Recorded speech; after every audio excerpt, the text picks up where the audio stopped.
Man tried to fly for 5,000 years before he finally hit on the idea of the balloon. And it took him only a short time after that to discover that ballooning presents four primary problems. First, the problem of keeping the balloon itself in the air, which involves the question of fabric and something lighter than air with which to fill it. Second, the problem of lifting something besides the balloon into the air. This led to developing the net, load ring, and basket. Third, the problem of navigating vertically, of getting up and down. This has been done by using a valve, appendix, and ballast. And fourth, the problem of landing and emptying the balloon. Rip panel, drag rope, and in bygone days, anchor.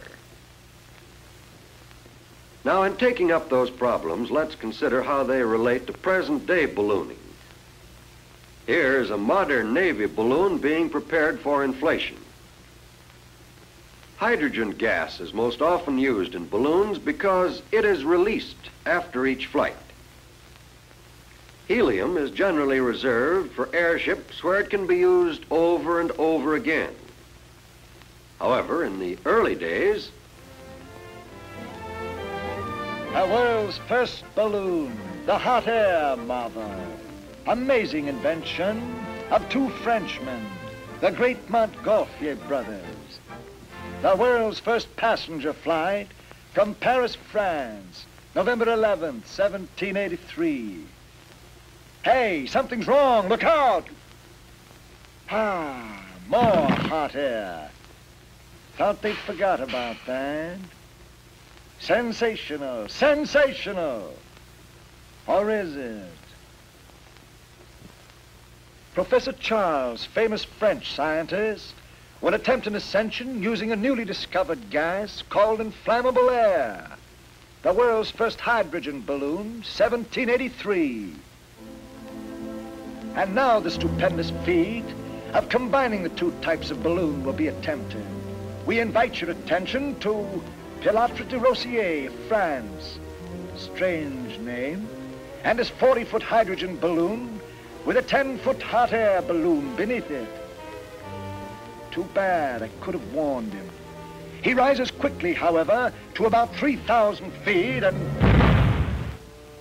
the world's first martyr to aircraft experiment. de Rossier, unfortunately, didn't know enough about hydrogen. Professor Charles could have shown him this. First, that pure hydrogen burns with an almost invisible flame. And second, when mixed with oxygen or air, hydrogen is highly explosive.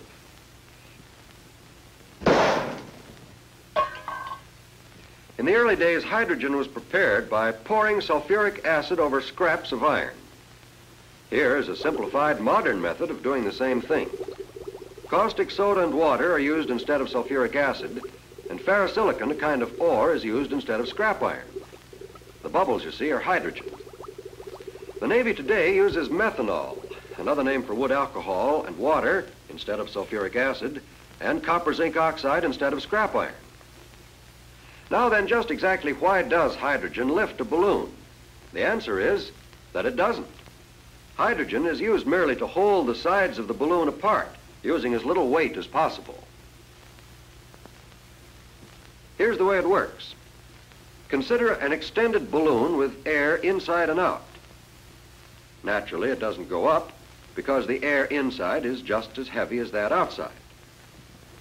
But as we take the air out of it, the lifting force of the air outside increases. Archimedes put it this way. The loss in weight of a body immersed in a fluid is equal to the weight of the fluid displaced. So the total lifting force on our balloon is exactly equal to the weight of the air displaced. No more, no less. Obviously, if we left it a vacuum, we'd get the most possible lift. But any container light enough to serve the purpose collapses from the outside pressure. It seems to be necessary to have more pressure on the inside than you have on the outside. That's why hydrogen fills the bill so well. You can release enough hydrogen into a balloon to overcome that outside pressure, keep the sides of the balloon apart, and still not add very much weight. Hydrogen is only about 1/14 as heavy as air. Now, if the balloon is tied off so the gas can't escape, it expands as it rises, simply because the air thins out as the altitude increases, thus lowering the outside pressure. Another factor is sunlight. Direct rays of the sun heat the gas and cause it to expand. A balloonist must be on the most intimate terms with both Charles' law and Boyle's law. Charles' law: the volume of a gas is directly proportional to its absolute temperature. Boyle's law: the pressure exerted by a gas is inversely proportional to its volume. If these laws are ignored, the balloon may explode. Warning: watch the pressure inside your balloon. And that goes for ordinary coal gas, too, just like out of the stove. First tested and proved by Charles Green, famous English scientist, in 1821. It's cheaper, it's handier, but heavier than hydrogen. First portable hydrogen plant, invented during the Civil War by Abraham Lincoln. Oh, pardon me, invented by Professor Lowe, L-O-W-E, Lowe, the first official aeronaut of the U.S. government. Note the small boxes, boys, washing machines to get rid of the sulfuric acid. Here's World War I. No gas generator in sight. The hydrogen is forced under high pressure into cylinders, which can then be stored or carried almost anywhere. The same system is used today. Now we come to the second half of the first problem, the question of fabric to hold the gas. Curiously enough, the best balloon material is a kind of animal tissue. It's called gold beater skin, found in cattle just aft of the appendix. Gold beater skin is cemented to balloon cloth as a lining. It's very light, thin, tough, and almost completely impermeable to hydrogen. But it's hard to get in sufficient quantity and expensive. So it's not surprising that the next best fabric, namely silk, took an early lead and remained the favorite up through Civil War times. One of the most colorful incidents in the war was the use of a so-called petticoat balloon, made of the beautiful silk gowns of Southern belles. However, through a fortunate combination of economics and science, cotton forged into the lead during the 80s and has stayed there ever since. Cotton is even stronger than silk when treated with rubber, real or synthetic. It wears better, it's almost as light, and it won't generate a spark the way silk will when rubbed. What's more, it's far cheaper. New materials are constantly being tested and developed. Cellophane, for example, holds gas very well, and it's light and flexible. However, it doesn't last, and it tears too easily. Maybe these difficulties will be overcome. In any case, it appears certain that synthetic materials will become increasingly important in the preparation of balloon fabrics. The second problem, that of lifting something besides the balloon itself into the air, involves the development of the net, the load ring, and the basket. The famous Charles balloon of 1783. Kindly note the load ring at the equator and the net strung only over the top half of the balloon. 1793. The net now covers the entire balloon. The load ring has dropped below the balloon. This magnificent craft made the first flight in America, an ascension in Philadelphia by Jean-Pierre Blanchard, better known as Jean-Pierre Blanchard, the prominent French aeronaut. 1830, back to the half net, but the load ring remains below the balloon. Charles F. Durand, owner and pilot, was the first native-born American aeronaut. a scientist, a philosopher, and a daredevil. In 1859, this balloon set a world's distance record that stood for 40 years. Missouri to New York, 809 air miles in about 20 hours. John Wise was the owner and pilot, famous in early American aviation. Looks like he's got a boat there. That's something new. Professor Lowe in the Civil War used a double ring, a load ring and a basket ring. One on his finger for luck. And the basket itself is fairly small. Well, he didn't need to carry supplies and navigating instruments. He wasn't going any place, just sitting and looking. World War I brought a balloon of radically different shape, a captive balloon called the kite balloon. This was developed to overcome the balloon's tendency to swing in a circle when held captive. Tail cups were used as stabilizers. Air-filled lobes served the same purpose on a later type. Note the lack of a net. Lines were secured by so-called finger patches, and the load ring was a horizontal bar. One of the great American balloonists of the 20s was Ward Van Orman. He improved on Wise's precautions against a water landing by using pontoons and carrying a rubber life raft. This was the forerunner of the rubber boats carried in today's combat planes.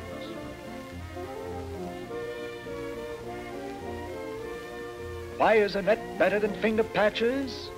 Well, stick around, my boys, and you'll see. John Wise went up one day.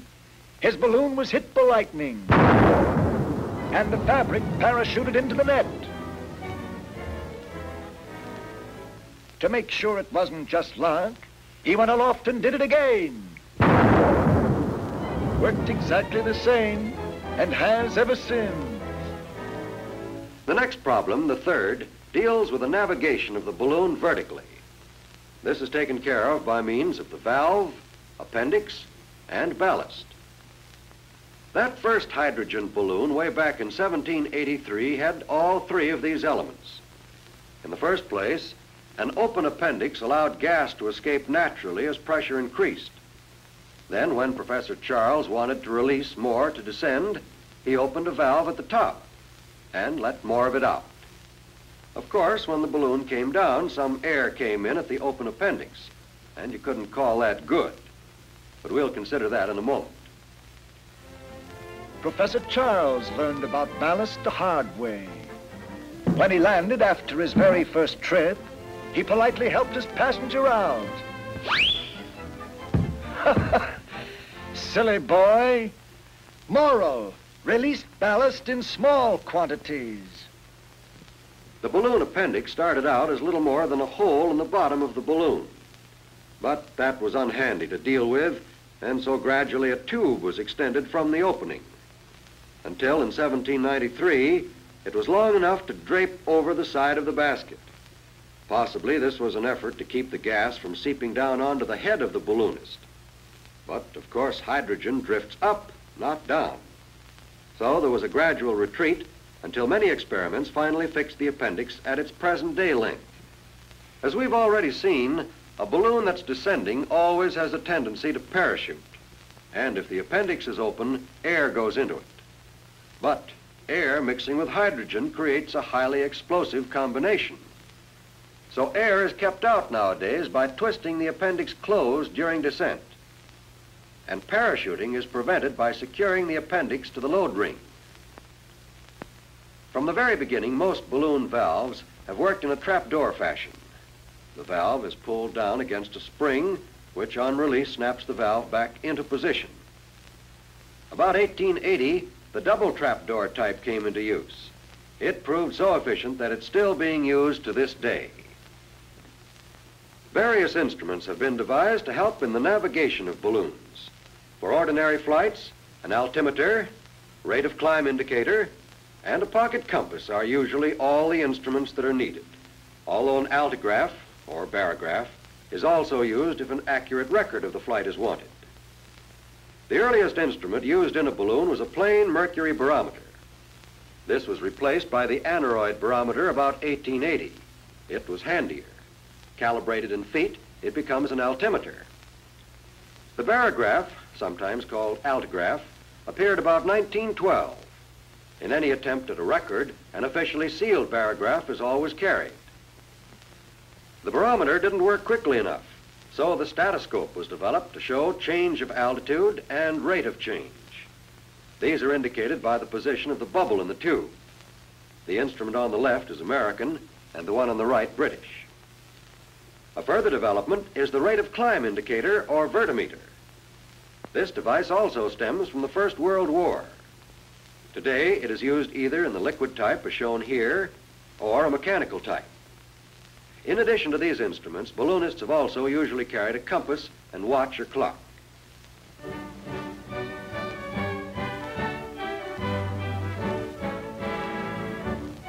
We take up the fourth major problem in ballooning now, the landing. This involves the rip panel, drag rope, and anchor. The drag rope was invented in 1836 by Charles Green, the coal gas man, remember? Very useful in navigating at low altitudes and to prevent a rough landing. A sort of automatic ballast, you might say. Weight of the rope on the ground lightens the balloon. She rises and lifts more rope.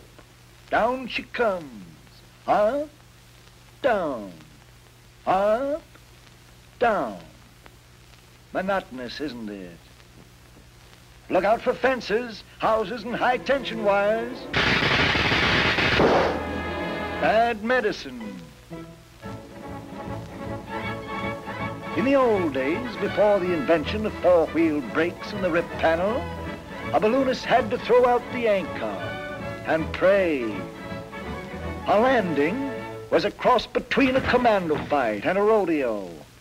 The balloonist didn't always win, poor fellow.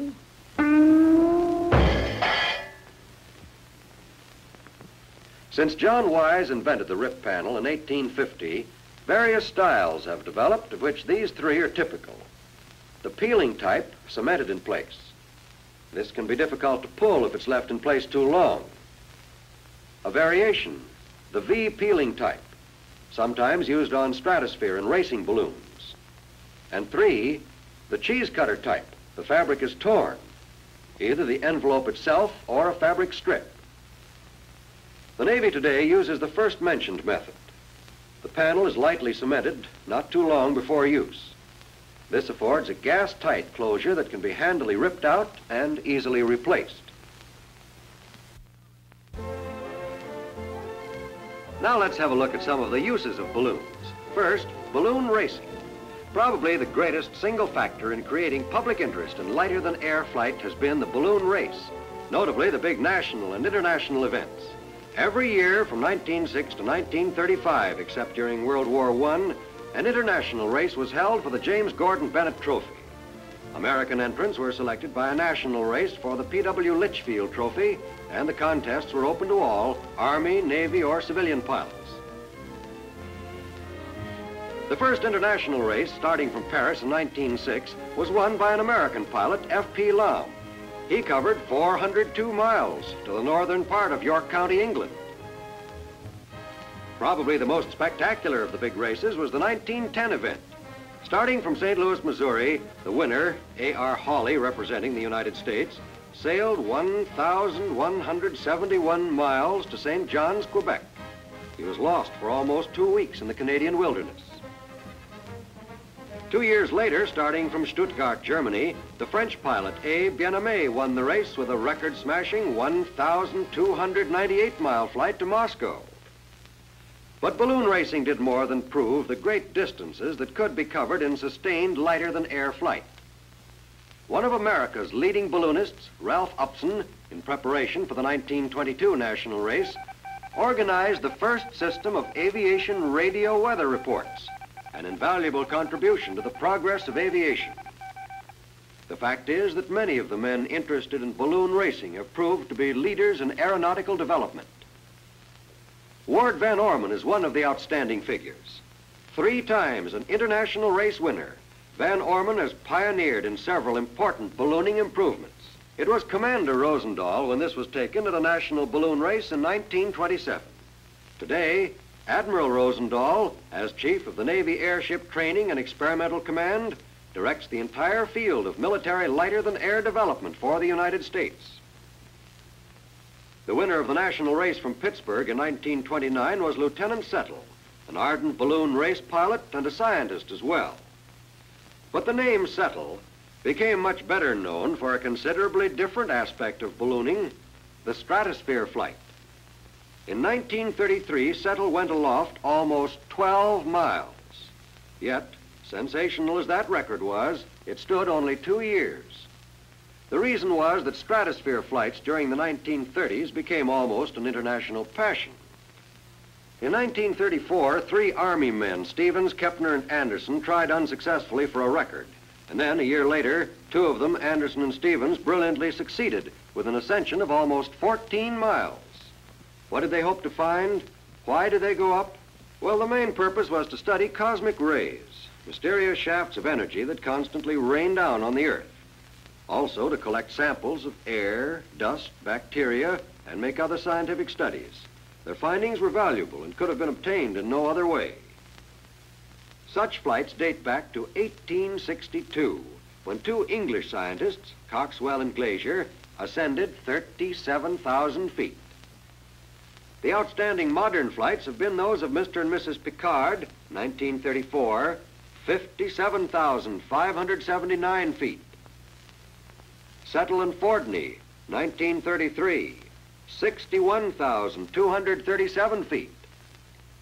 And Stevens and Anderson, 1935, 72,395 feet. This is the greatest altitude ever reached by man. But balloons carrying only equipment have reached even higher. Radio-sonde balloons, equipped to send constant reports back to Earth by radio, have climbed as high as 86,000 feet. And at this point should be mentioned the fact that aerologists constantly use small balloons to determine wind direction and velocity. Here's the operation of sounding, as it's called, being performed aboard a carrier, which serves to remind us of still another use of balloons. Balloons in war. The first war balloon was used by the French at the Battle of Flores in 1794. The Austrians might have shot it down, but didn't, figuring the balloonists were taking enough risk, just going up in such a fool contraption. The Civil War balloon telegraph. For this, they used to shout, wig-wag, or throw rocks at each other, to which messages were sometimes tied. This was the first step on the road to radio. Recognize this? It's the grandpa of all aircraft carriers, the first one in history, the G.W. Parke Custis, used by the Federal troops on the old Potomac. It had no motors, was pulled by a tug. Sometimes the boys had to help out by rowing. You may not believe this. During the siege of Paris, the French not only established the first airmail service, but even published a newspaper that was sent by balloon post to the provinces. Over 3 million letters were carried airmail. The world's first air battle, an attempt to hijack the French airmail. Both fired, both missed, thank heavens. But a lot of future trouble was touched off then and there. During World War I, both observation and barrage balloons were widely used. Observers did artillery spotting, map making, photography, and tracking of enemy troop movements. The AEF contained 23 balloon companies, each with 2 balloons, one for service, one for reserve. We lost 48 balloons during the war, 47 due to enemy action, and 1 blown away. The present war shows an advancement in barrage balloon protection, the armed cable. Here's the way one such lethal device works. Instead of the cable remaining taut and possibly breaking or slipping off the wing of the plane, it pulls free, And a parachute system pulls a bomb right onto the plane with interesting results. The barrage balloon today is important and effective in helping to protect shore installations, cities, ships, and personnel from low-altitude bombing and strafing attacks. Observation balloons are no longer used. Planes can do the work much better and faster. But the free balloon is far from being a has-been. No experience is more valuable to a lighter-than-air pilot than his training in handling a free balloon. After all, an airship is basically a powered, steerable balloon. It reacts to the same laws of gases. When its power plants stop or are stopped, the airship becomes a free balloon. The airship pilot must first be a competent balloon pilot, and the balloonist can look back on over 150 years of proud tradition shared by many great and courageous men. He can look forward to a challenging future in the airship, lusty child of the free balloon.